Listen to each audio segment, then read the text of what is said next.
The third module provides kind of a chalk talk overview of hand integration, and that'll be followed by a more specific discussion of an example. So in fact, hand integration is actually a kind of a manual simulation based on the model. So it's solving the equations. We use a digital computer to solve simultaneous sets of ordinary differential equations, abbreviated ODEs, along with the supporting algebraic equations that might be necessary to clarify exactly what the specification is for the interconnections and the operations and logic of the modeled system. And numerical integration is an approximate solution. Its time step is finite rather than being infinitesimal, the way you would treat it if you were solving it in closed form. Also, the solution process is sequential. We update the values of variables one at a time rather than being truly simultaneous in the case of solving, theoretically solving simultaneous equations. But mostly you don't have to worry about these approximations. However, later we'll talk about this. You do need to verify that the time step you selected, which could be large or small, is appropriate for the types of equations that you're solving. We'll talk about this more later in the course. There are lots of different types of numerical integration methods. Euler, trapezoidal, Simpson's rule, Runge-Kutta, and these have all been around for decades, and there's newer ones now. All of these integration approximations divide time into steps. Step size is sometimes called dt, or delta time. The process involves computing the values of various model variables at the current time and then stepping time forward a little bit by the step size, and that becomes the new current time, and then we use what we know about what was true at the previous time step in order to estimate what's going to be true at the current time step. And then we follow this, we use exactly this same process for hand integration, and we're going to be using the Euler method. We'll talk a little bit more about the assumptions that method makes on the next slide. The Euler method assumes that the values of the model variables do not change during the step time. So if our step time is big, let's say we're talking about draining a bathtub and our step size was an hour, that wouldn't work very well, because while every second the amount of water in the bathtub is changing, and after a couple of minutes it's empty. So if our step size is too big, even if it was 1 minute, we couldn't assume realistically and get a very good answer. So that's the key, is how fast are things changing, and can we pick a step size so that it's reasonable to assume that things don't change. But because of that assumption, it makes it very easy to do the calculations. One of the risks of this method is that if there's a bias in the error, like in the case of a draining bathtub, we always assume it's draining too fast, because as the water drains out, the drain process keeps slowing down. That whole time, our errors are always in the same direction, so they would accumulate and never cancel each other out. So as a result, the Euler method has to be used with caution in actual simulations, but it works pretty well for teaching the idea of solving these equations to get the behavior. Okay, so here's the steps of hand integration. First, kind of just clarify our understanding. What are the stocks and flows in the system? So this method of solution, we're going to kind of give, for now, as we're in our learning process, I'll be giving you the situation, and you should be able to easily see what the stocks and flows are. Determine the equations for these. For each variable, you'll need to know its formula. How are you going to calculate it? For stocks, the formula is its value at the previous time, t minus dt, if you will, plus the inflows and the outflows times the length of dt. So if the inflow rate is over a minute and your step size is a half a minute, then you figure out the rate for a minute, multiply by a half, to determine how much you need to update it to go from time 0 to time 1/2.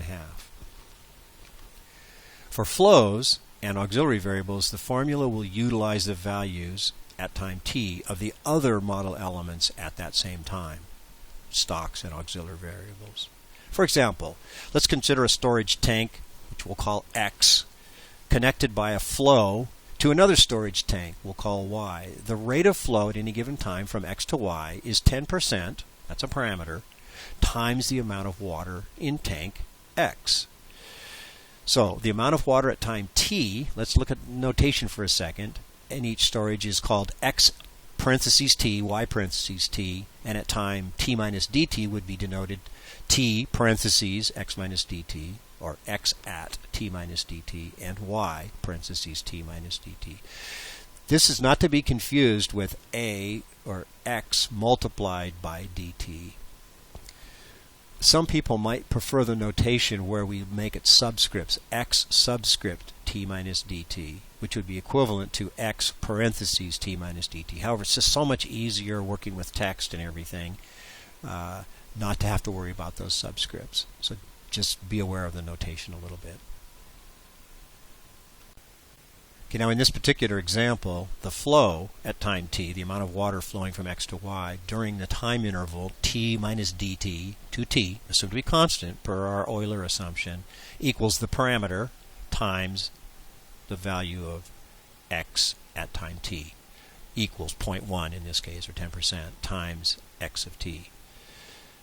So we can express that x of t now, back to the amount in the storage tank, can be expressed as x at t minus dt. Now that we've moved time forward up to the current time, we say what was its value at the previous time, x minus dt, and since it's flowing out of x, minus the flow, which was present, the rate of flow at t minus dt. And we assume that whatever that value was is going to be constant over the whole interval. That introduces error, but that's the approximation that we're making. Y of t is then similarly y at t minus dt plus the flow at time t minus dt. Okay, so now using those concepts, we're going to actually be very practical, and we're going to create a little table on a piece of scratch paper or in Excel if you want for tracking the values. We start at time 0. The columns correspond to the variables in the system. The amount present in each storage or flow rate and auxiliary variables. So each variable is represented as a column.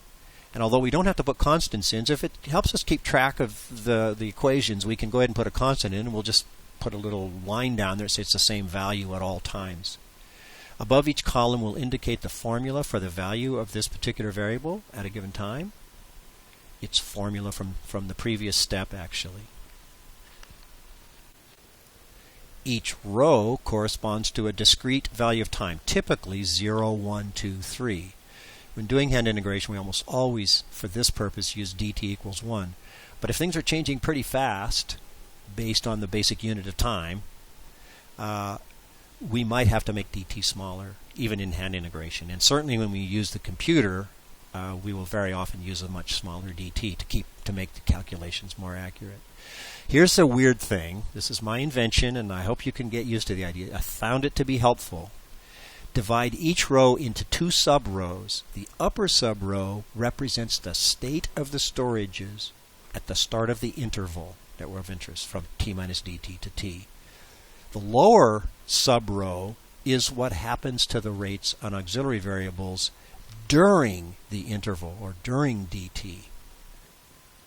When doing hand integration, we always update the storages first, i.e., in this case, write their values in the upper sub-row, and then update the other elements which we keep track of in the lower sub-row. We find overall this helps to avoid confusion. Once you're more comfortable with hand integration, you can put everything in a single row, and you know the exact update process that you're going to use. You might want to put the columns in this order. You don't have to. Storages, then constants, and then rates of change, auxiliary variables, etc. Okay, so here's the update process. First put the initial values for the stocks and put them in the upper sub-row for the first row. This is time equals 0. Off on the left you might have a column for time 0. And these, all you should write down initially is the initial values of the storages, 2 values for this particular example.